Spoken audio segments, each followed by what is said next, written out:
All right, guys, we are going to talk about memory. What do you remember?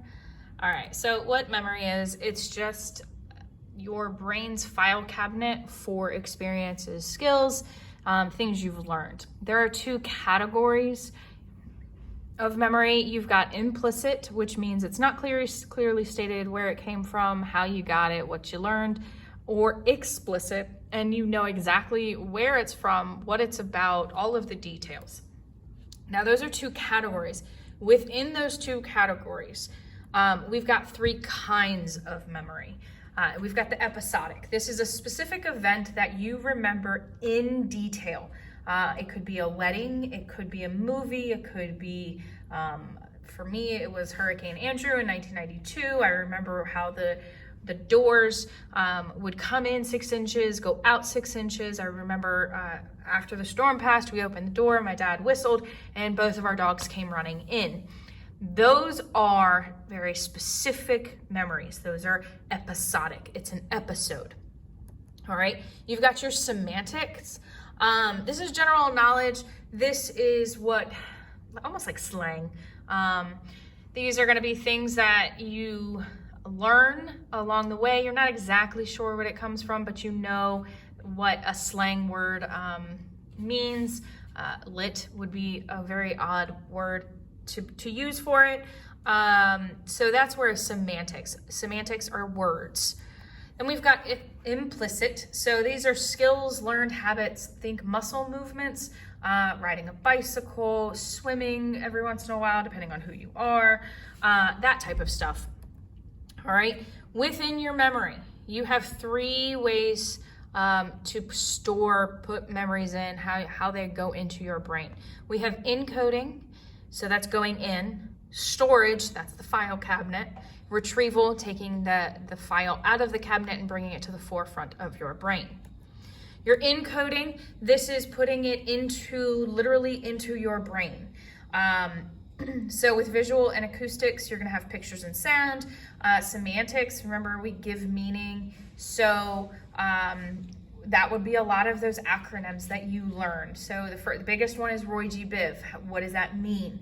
Those aren't actually a word or a name. It's how you remember things. Ignore that. So your storage, this is how everything gets moved in your brain. Where is the file cabinet in your brain? What's most important? What can be thrown out? Short-term, long-term, that type of stuff. You've got your maintenance, rehearsal. So that's going to be like your phone number. And that's, you just go through it really quickly.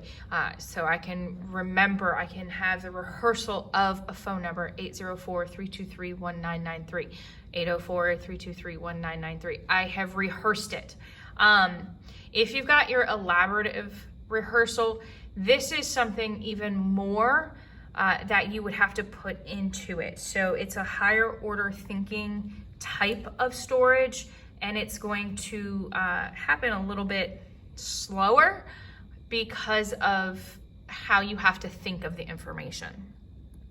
Retrieval, this is bringing all of the information to the forefront of your brain, tip of the tongue, that type of stuff. So you can have it based on like a smell, context. So I smell coffee and I automatically think of my father. If I hear a certain sound, a certain song at Christmas, I automatically think of my mom. If you eat something, it reminds you of your childhood, okay? State dependent, that could be you remember happy memories when you're happy. You remember sad memories or sad thoughts when you're sad. So that's state dependent. And that PTSD is a really big part of state dependent because that's where the triggering comes into play. And then tip of the tongue phenomena, you know the information, it's in your filing cabinet. Just think of it as your filing cabinet got stuck where you forgot to bring the key with you, so you're just yanking on it, trying to open the filing cabinet. So eyewitness testimony is an interesting piece because your memory is subjective, which means it changes with each person. And there's a problem when it comes to courtroom testimony. I can see the exact same thing you saw, but I might remember it differently because of where my focus is. And so that's why a lot of eyewitness testimony is brought into question.